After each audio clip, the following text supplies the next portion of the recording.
Assalamualaikum warahmatullahi wabarakatuh. Tenangkan sejenak hatimu. Jika saat ini langkahmu terasa berat, pikiranmu penuh dan jiwamu lelah oleh hiruk-pikuk dunia, mungkin ini bukan kebetulan. Mungkin Allah sedang mengajakmu berhenti, bukan untuk mundur, tetapi untuk masuk lebih dalam ke ruang sunyi tempat kebenaran berbicara tanpa suara. Ada jalan yang tidak terlihat oleh mata, tidak terdengar oleh telinga, dan tidak bisa dijelaskan oleh kata-kata biasa. Jalan yang hanya bisa dirasakan ketika ego perlahan dilepaskan, ketika hati mulai jujur, dan ketika dunia tidak lagi menjadi pusat segalanya. Di sanalah makam-makam ruhani bekerja tanpa sorotan, tanpa pengakuan. Video ini bukan untuk mereka yang ingin terlihat suci, bukan pula untuk yang mengejar kedudukan spiritual. Ini adalah perenungan bagi jiwa yang ingin kembali menjadi hamba tanpa topeng, tanpa tuntutan, dan tanpa klaim apapun. Dengarkan dengan hatimu, bukan dengan prasangka.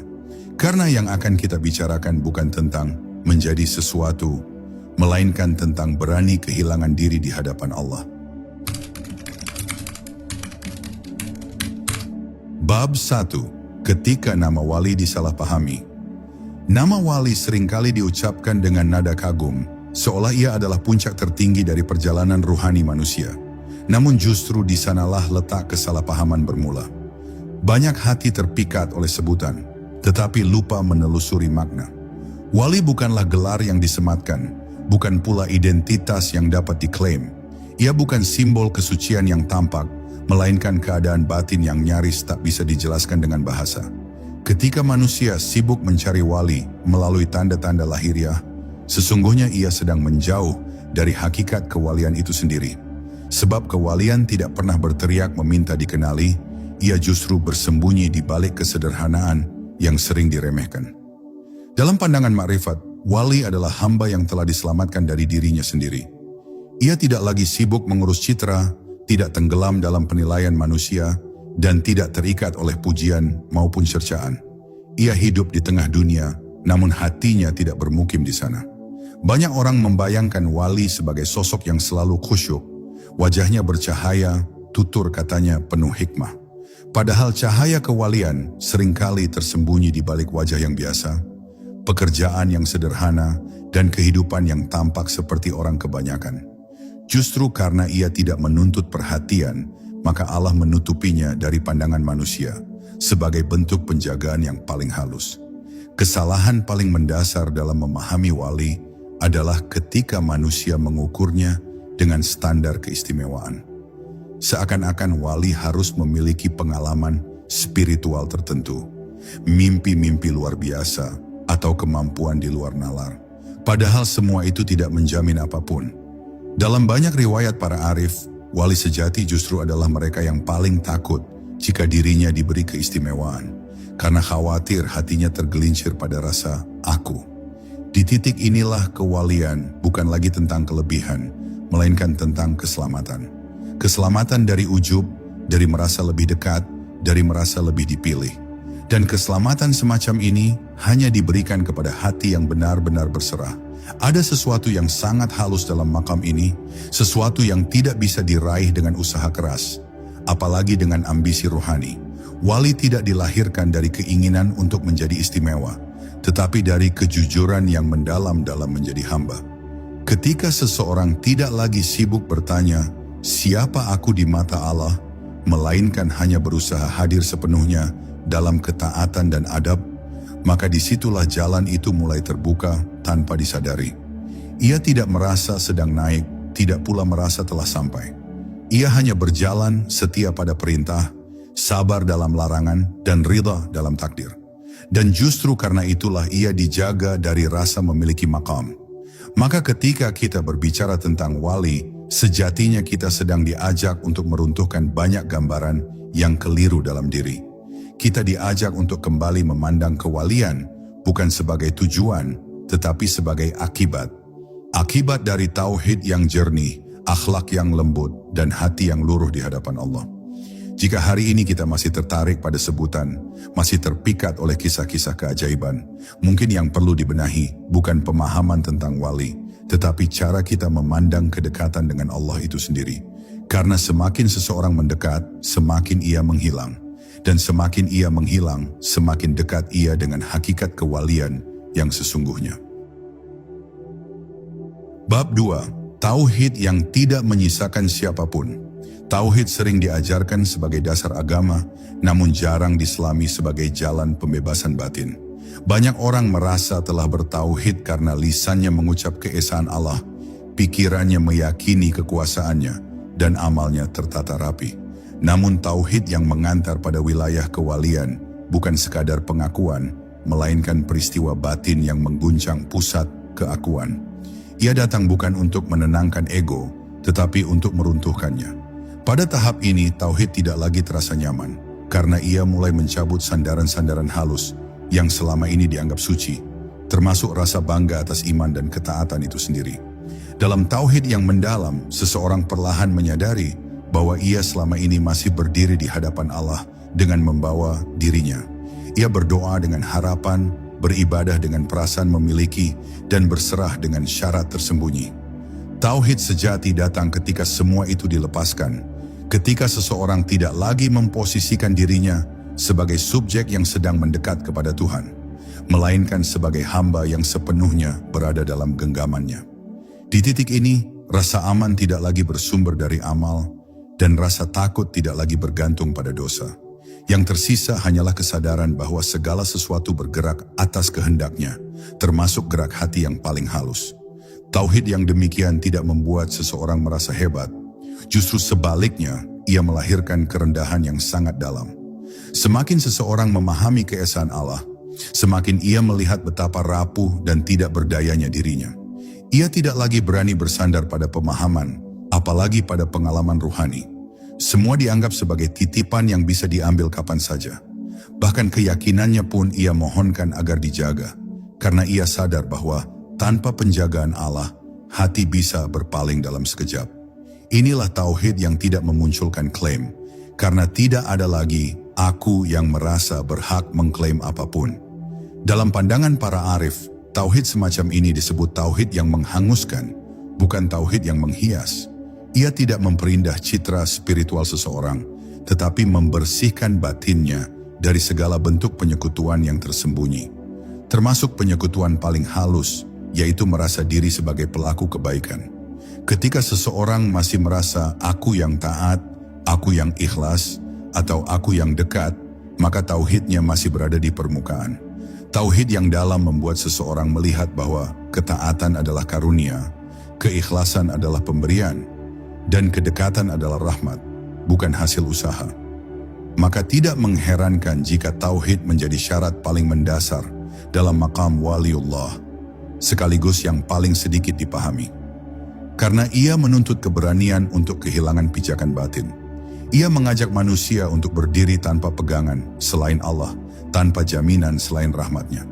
Tauhid seperti ini tidak bisa dipercepat, tidak bisa dipamerkan, dan tidak bisa diajarkan dengan retorika.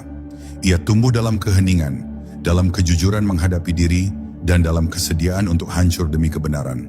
Dan ketika tauhid telah benar-benar meniadakan siapapun selain dia, disitulah pintu makam yang lebih dalam mulai terbuka, tanpa suara, tanpa tanda, dan tanpa klaim. Bab 3. Ketika dunia tidak lagi menjadi tujuan.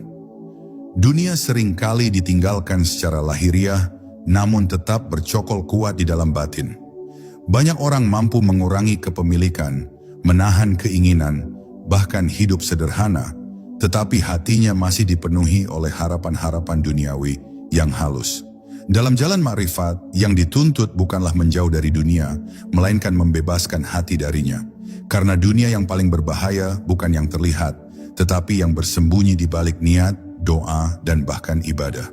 Selama dunia masih menjadi tujuan, maka ia akan selalu menjadi hijab, sehalus apapun bentuknya.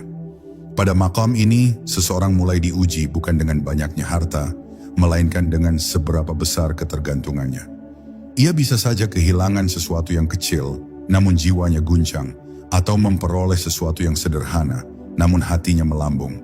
Dari sanalah ia belajar bahwa dunia bukan tentang besar atau kecil, tetapi tentang pengaruhnya terhadap batin.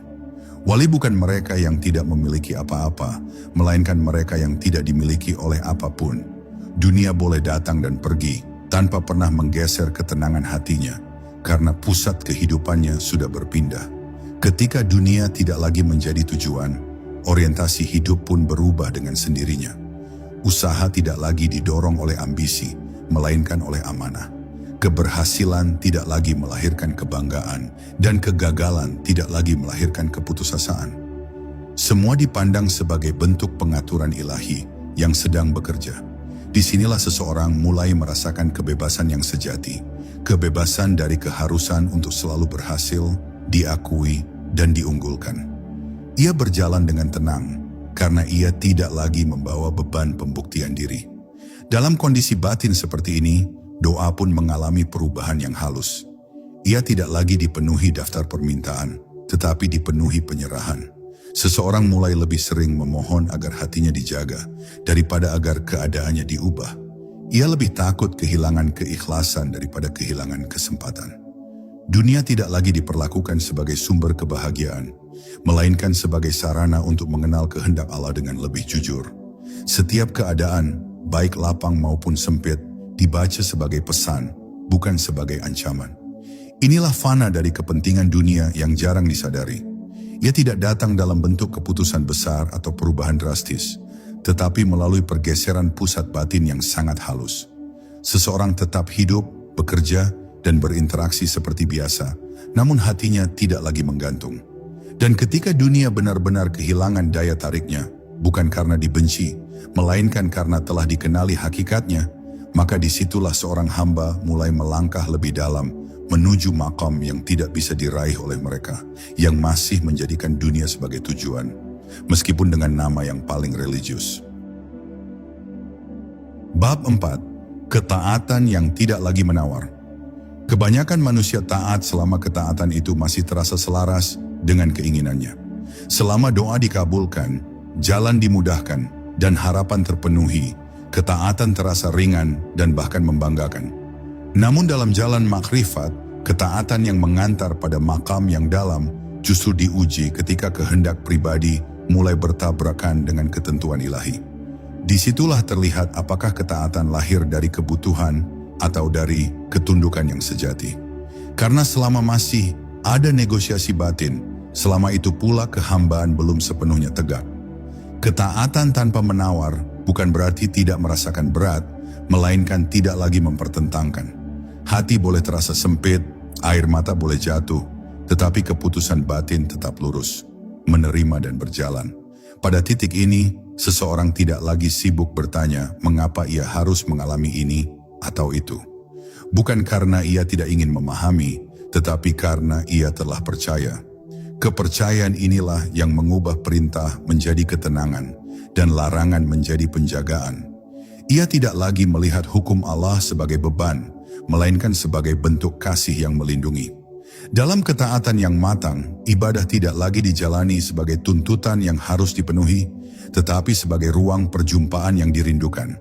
Seseorang tidak lagi menghitung apa yang telah ia lakukan, karena ia sadar bahwa semua itu tidak akan pernah sebanding. Ia sholat bukan untuk merasa dekat, tetapi karena tidak sanggup menjauh. Ia beramal bukan untuk mengamankan masa depan, tetapi karena hatinya telah tunduk pada kebaikan itu sendiri. Disinilah ketaatan berubah dari aktivitas lahir menjadi keadaan batin. Ketaatan seperti ini seringkali tidak terlihat istimewa. Ia tidak selalu diiringi kekhusyukan yang terasa atau pengalaman ruhani yang menggetarkan.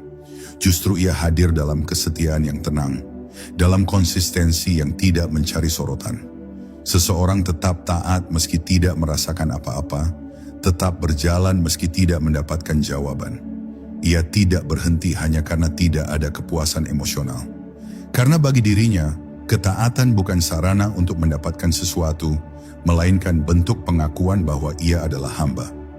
Maka ketaatan yang tidak menawar adalah salah satu syarat yang paling sulit, karena ia menuntut pelepasan kendali. Ia mengajak manusia untuk berhenti mengatur hasil, berhenti menilai proses, dan berhenti mengukur hubungan dengan Allah melalui rasa. Di titik ini, kehambaan berdiri tanpa sandaran selain iman yang tenang. Dan dari ketaatan semacam inilah, perlahan tumbuh kedalaman ruhani yang tidak bising, tidak mencolok, namun kokoh. Kedalaman yang kelak menjadi jalan sunyi menuju maqam yang hanya bisa ditempuh oleh mereka yang telah berdamai dengan kehendak Allah sepenuhnya. Bab 5. Akhlak yang tumbuh dari kedalaman hati. Dalam perjalanan menuju kedalaman ruhani, akhlak seringkali menjadi cermin yang paling jujur. Banyak orang mengira bahwa semakin tinggi ilmu dan pengalaman batin, semakin tinggi pula kedudukan seseorang di hadapan Allah. Namun para arif justru memandang akhlak sebagai penentu, bukan pelengkap. Karena ilmu bisa dihafal, pengalaman bisa diceritakan, tetapi akhlak tidak bisa dipalsukan. Ia lahir dari keadaan hati yang sebenarnya. Di sanalah terlihat apakah cahaya yang diklaim benar-benar telah menerangi batin, atau hanya berhenti di permukaan pikiran. Akhlak yang tumbuh dari makrifat tidak pernah keras, apalagi merasa paling benar. Ia hadir dalam kelembutan yang tidak dibuat-buat, dalam kesabaran yang tidak dipamerkan. Seseorang yang telah disentuh oleh kedalaman akan berhati-hati dalam bersikap, karena ia menyadari betapa rapuhnya hati manusia. Ia tidak tergesa menghakimi, tidak ringan menyalahkan, dan tidak merasa berhak mengukur iman orang lain. Bukan karena ia tidak punya pendirian, tetapi karena ia telah belajar bahwa kebenaran yang disampaikan tanpa adab hanya akan melukai, bukan menyembuhkan. Dalam akhlak seorang hamba yang dekat terdapat keluasan pandang yang lahir dari kesadaran akan keterbatasan diri. Ia memahami bahwa setiap manusia sedang berjalan dengan beban dan ujian yang berbeda. Maka ia tidak menuntut orang lain berada di titik yang sama dengannya. Bahkan ketika ia melihat kesalahan yang muncul bukan kemarahan, melainkan keprihatinan. Ia lebih sibuk memperbaiki dirinya daripada membongkar aib orang lain, karena ia tahu bahwa perhatian yang berlebihan pada kekurangan orang lain seringkali menutupi kekurangan diri sendiri. Akhlak seperti ini tidak selalu disadari oleh pemiliknya. Ia tidak merasa sedang berbuat baik, apalagi merasa lebih mulia. Ia hanya berusaha menjaga hatinya agar tidak melukai, menjaga lisannya agar tidak melampaui batas, dan menjaga sikapnya agar tidak menambah beban bagi sesama. Ketika disakiti, ia memilih menahan diri. Ketika direndahkan, ia memilih diam. Bukan karena tidak mampu membalas, tetapi karena hatinya telah belajar bahwa kemenangan sejati bukan terletak pada mengalahkan orang lain, melainkan pada menundukkan ego sendiri. Maka dalam maqam waliullah, akhlak bukan hasil latihan semata, tetapi buah dari tauhid yang jernih dan hati yang luruh. Semakin seseorang mengenal Allah, semakin lembut ia kepada makhluknya. Dan jika ilmu serta pengalaman ruhani tidak melahirkan kelembutan, maka patut dipertanyakan arah perjalanan itu. Karena tanda paling nyata dari kedekatan adalah akhlak yang menenangkan, bukan yang mengintimidasi. Akhlak yang menghidupkan harapan, bukan yang menebar rasa takut. Dan dari akhlak inilah jejak kewalian paling sering dikenali, meski tanpa pernah disebutkan. Bab 6. Diam yang penuh kesadaran. Dalam perjalanan ruhani yang semakin dalam, seseorang akan sampai pada fase di mana kata-kata mulai kehilangan urgensinya. Bukan karena tidak ada yang bisa disampaikan, tetapi karena tidak semua hal perlu diucapkan. Diam di sini bukan kekosongan, melainkan kepenuhan. Ia adalah ruang batin tempat kesadaran bekerja tanpa suara. Banyak orang diam karena bingung, takut, atau lelah, tetapi diam yang lahir dari makrifat justru dipenuhi oleh kehadiran. Di dalamnya, hati sedang menyimak sesuatu yang tidak bisa ditangkap oleh bunyi dan logika. Diam yang penuh kesadaran membuat seseorang lebih peka terhadap gerak batin dan kehendak ilahi. Ia tidak lagi tergesa merespons setiap peristiwa dengan opini atau emosi. Sebelum kata keluar, ia menimbang dampaknya, bukan demi citra tetapi demi keselamatan hati. Ia memahami bahwa satu kalimat bisa menjadi jalan hidayah, tetapi juga bisa menjadi sebab luka yang panjang. Karena itu, lisannya dijaga dengan adab yang lahir dari kesadaran akan tanggung jawab ruhani, bukan dari rasa takut kepada manusia. Dalam keheningan ini, seseorang belajar mendengar dengan cara yang baru. Ia tidak hanya mendengar suara, tetapi juga makna di baliknya. Ia menangkap kegelisahan yang tidak diucapkan, luka yang tersembunyi, dan harapan yang tidak tersampaikan. Diamnya menjadi ruang aman bagi orang lain, karena ia tidak segera menghakimi atau menasihati. Kehadirannya saja sudah cukup untuk menenangkan, karena ia hadir sepenuhnya, tanpa keinginan untuk menguasai percakapan atau menunjukkan keunggulan diri. Diam yang demikian juga menjadi jalan untuk mengenali diri sendiri dengan lebih jujur. Ketika suara luar mereda, suara batin pun terdengar lebih jelas. Seseorang mulai melihat motif-motif halus di balik tindakannya, niat-niat tersembunyi di balik kebaikan, dan ego yang kadang menyamar sebagai kepedulian. Proses ini tidak selalu nyaman, tetapi sangat membersihkan. Dalam diam, seseorang tidak bisa bersembunyi dari dirinya sendiri. Dan dari perjumpaan inilah, ketulusan mulai tumbuh dengan lebih kuat. Maka diam dalam maqam yang dalam bukanlah penarikan diri dari kehidupan, melainkan cara hadir yang lebih utuh. Ia berbicara ketika perlu, dan diam ketika kata-kata justru menjadi hijab. Ia tidak takut disalahpahami, karena ia tidak lagi bergantung pada penilaian. Diamnya dijaga, bukan untuk menampilkan kesalehan, tetapi untuk menjaga kejernihan hati. Dan dari diam yang penuh kesadaran inilah, kebijaksanaan seringkali lahir tidak melalui pidato panjang, tetapi melalui kehadiran yang jujur dan menenangkan. Bab 7. Ridha yang tidak lagi memilih. Ridha sering dipahami sebagai menerima dengan pasrah, seolah ia adalah sikap diam tanpa rasa. Padahal dalam jalan makrifat, ridha adalah keadaan batin yang sangat hidup. Ia bukan ketiadaan perasaan, melainkan keteraturan, perasaan yang telah tunduk sepenuhnya. Seseorang yang ridha tetap merasakan sakit, kehilangan dan kekecewaan, tetapi semua itu tidak lagi melahirkan perlawanan batin terhadap kehendak Allah. Disinilah ridha menjadi maqam yang tidak mudah, karena ia menuntut kesediaan untuk tidak memilih apa yang terjadi dan hanya memilih untuk tetap bersama Allah di dalamnya. Dalam ridha yang sejati, seseorang berhenti menempatkan takdir sebagai sesuatu yang harus sesuai dengan harapannya. Ia tidak lagi memaksa keadaan agar memenuhi gambaran idealnya tentang kebaikan. Perlahan ia menyadari bahwa tidak semua yang terasa menyenangkan membawa keselamatan, dan tidak semua yang terasa menyakitkan berarti keburukan. Kesadaran ini tidak lahir dari teori, tetapi dari perjalanan panjang menyaksikan bagaimana Allah bekerja dengan cara yang seringkali melampaui pemahaman. Dari sanalah tumbuh kepercayaan yang tenang, bukan optimisme yang naif. Ridha juga mengubah cara seseorang berdoa. Ia tetap memohon, tetap berharap, tetapi hatinya tidak menggantungkan ketenangan pada terkabul atau tidaknya permintaan. Doa menjadi bentuk kedekatan, bukan transaksi. Seseorang lebih sibuk menjaga adab dalam meminta, daripada memastikan hasil yang diinginkan. Ia percaya bahwa apapun yang Allah tetapkan, itulah yang paling tepat untuk perjalanan jiwanya, meski pada saat itu belum sepenuhnya dimengerti. Dalam keadaan ridha, hati menjadi lebih lapang menghadapi perubahan. Kehilangan tidak lagi dipandang sebagai akhir, dan kegagalan tidak lagi diperlakukan sebagai hukuman.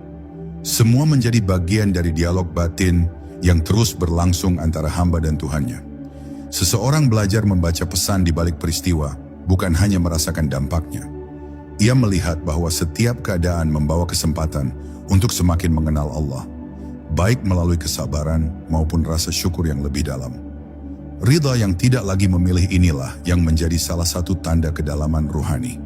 Ia tidak datang secara tiba-tiba, melainkan tumbuh perlahan melalui kejujuran menerima kenyataan.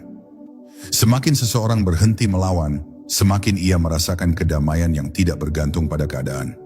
Dan di titik inilah, kehidupan tidak lagi dipenuhi pertanyaan mengapa, tetapi dipenuhi kesadaran bahwa bersama Allah apapun yang terjadi selalu memiliki makna. Dari ridha semacam inilah, jiwa menemukan ketenangan yang tidak mudah terguncang.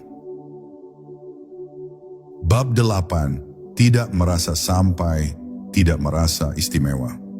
Salah satu hijab paling halus dalam perjalanan ruhani adalah perasaan telah sampai. Ia tidak datang dengan kesombongan yang kasar, tetapi dengan bisikan lembut yang terasa wajar. Seseorang mulai merasa lebih paham, lebih tenang, lebih dalam dibanding sebelumnya. Dari sanalah jarak perlahan tercipta, bukan antara dirinya dan manusia, tetapi antara dirinya dan kehambaan. Dalam makam yang sejati, perasaan istimewa justru menjadi tanda bahaya, karena ia menghidupkan kembali aku yang seharusnya telah dilebur. Mereka yang benar-benar disentuh oleh kedalaman makrifat justru semakin merasa asing dengan klaim apapun tentang diri. Bukan karena mereka merendahkan diri secara verbal, tetapi karena kesadarannya memang telah berubah. Semakin luas pandangan batin seseorang, semakin ia melihat betapa tak terukurnya kebesaran Allah dan betapa kecilnya perannya. Ia tidak lagi sibuk menilai posisi dirinya dalam peta ruhani karena ia sadar bahwa semua posisi hanyalah milik Allah. Yang ada hanyalah tanggung jawab untuk menjaga adab, bukan mengukur makam. Dalam keadaan ini, seseorang menjadi sangat berhati-hati terhadap pujian. Bukan karena ia membencinya, tetapi karena ia tahu betapa cepat hati bisa terpengaruh. Ia lebih takut dipuji daripada dicela, karena pujian seringkali datang tanpa ujian, sementara celaan memaksa hati kembali bersandar kepada Allah. Maka ketika kebaikan dirinya terlihat oleh orang lain, ia mengembalikannya dalam diam, memohon agar tidak ada satupun yang tersisa untuk dibanggakan. Tidak merasa sebagai wali bukan berarti menolak karunia Allah, melainkan menjaga hati agar tetap selamat. Seseorang tetap bersyukur atas apapun yang Allah berikan, termasuk ketenangan, keistiqamahan, dan kedekatan. Namun semua itu ia pandang sebagai titipan, bukan kepemilikan. Ia sadar bahwa apapun bisa diambil kapan saja jika Allah menghendaki. Kesadaran inilah yang membuatnya tetap rendah, tetap waspada, dan tetap merasa membutuhkan bimbingan Allah dalam setiap langkah. Disinilah letak keindahan makam ini. Semakin seseorang dijauhkan dari perasaan istimewa, semakin ia dekat dengan hakikat. Ia tidak merasa lebih tinggi dari siapapun, bahkan sering merasa lebih rendah karena ia melihat kekurangannya dengan lebih jelas. Dan justru dari kerendahan inilah, penjagaan ilahi turun dengan lembut.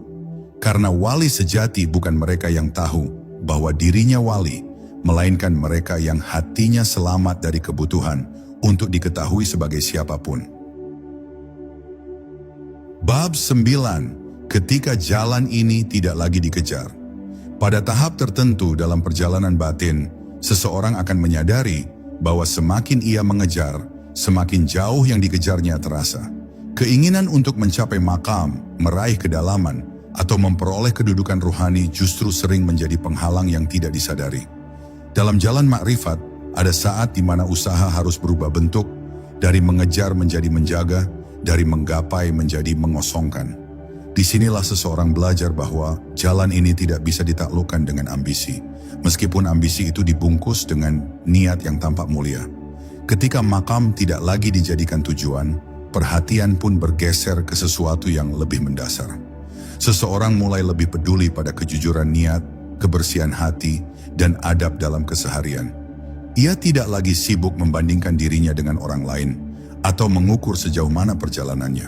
Semua perbandingan itu terasa melelahkan dan tidak relevan. Yang tersisa hanyalah pertanyaan sederhana yang terus dijaga. Apakah hari ini aku lebih jujur sebagai hamba atau justru semakin licin dalam menyembunyikan ego?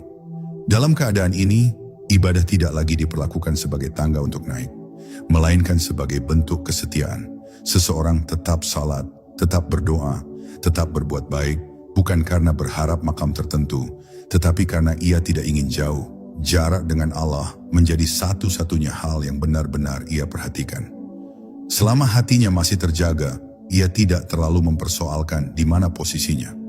Ia percaya bahwa Allah lebih tahu tempat yang tepat bagi setiap hamba. Ada ketenangan yang lahir ketika seseorang berhenti mengejar apapun selain keridaan Allah.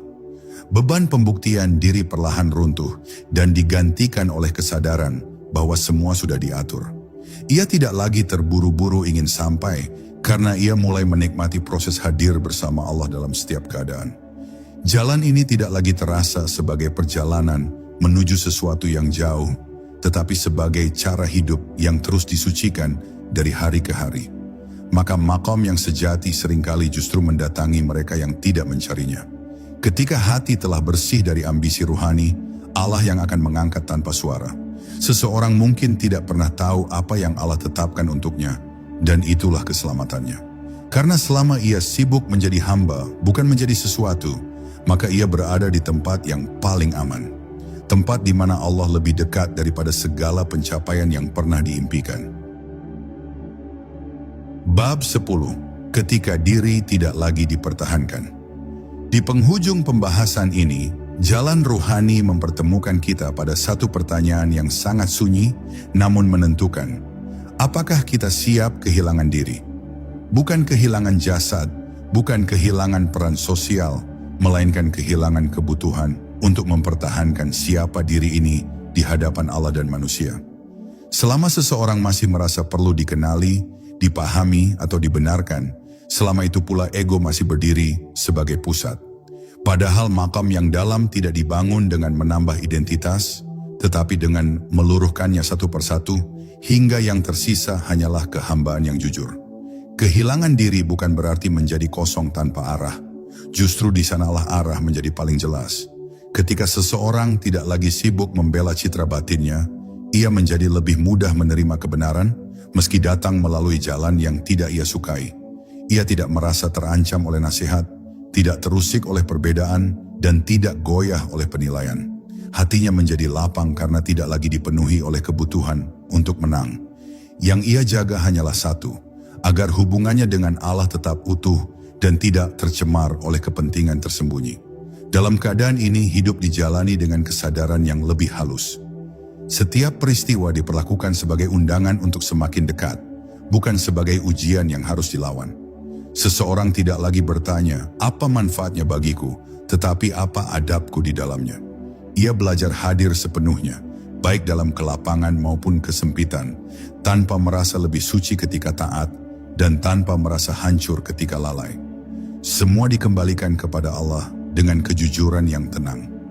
Maqam waliullah, jika harus disebut, bukanlah puncak yang bisa dilihat, melainkan kedalaman yang hanya bisa dialami.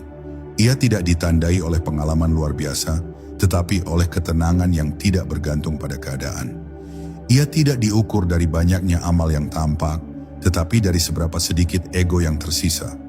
Dan justru karena itu, maqam ini tidak bisa diwariskan, tidak bisa diajarkan secara langsung, dan tidak bisa diklaim oleh siapapun. Ia hanya bisa dijaga dengan adab dan kejujuran yang terus diperbarui. Maka jika ada satu pelajaran yang bisa diambil dari seluruh perjalanan ini, barangkali itulah kesediaan untuk menjadi hamba tanpa syarat, tanpa menuntut kedudukan, tanpa menunggu pengakuan, dan tanpa berharap keistimewaan. Karena ketika seseorang telah rela tidak menjadi apa-apa, Allah seringkali menjadikannya sesuatu yang tidak pernah ia bayangkan. Bukan untuk dikenal, tetapi untuk dijaga. Bukan untuk ditinggikan di mata manusia, tetapi untuk didekatkan dalam rahasianya yang paling sunyi. Dan kini, biarkan semua yang telah kita renungkan tidak berhenti sebagai kata-kata. Biarkan ia turun perlahan ke dalam hati, bekerja dalam diam, tanpa perlu dibuktikan kepada siapapun. Jika ada bagian yang terasa menampar batin, jangan ditolak. Mungkin disitulah Allah sedang menyentuhmu dengan cara yang paling lembut. Ingatlah, jalan ini bukan tentang siapa yang paling terlihat, tetapi siapa yang paling jujur dalam menjadi hamba. Kita tidak diminta untuk menjadi wali, kita hanya diminta untuk setia, rendah, dan berserah. Semoga Allah menjaga langkah kita, membersihkan niat kita, dan mendekatkan kita tanpa kita sadari. Assalamualaikum warahmatullahi wabarakatuh.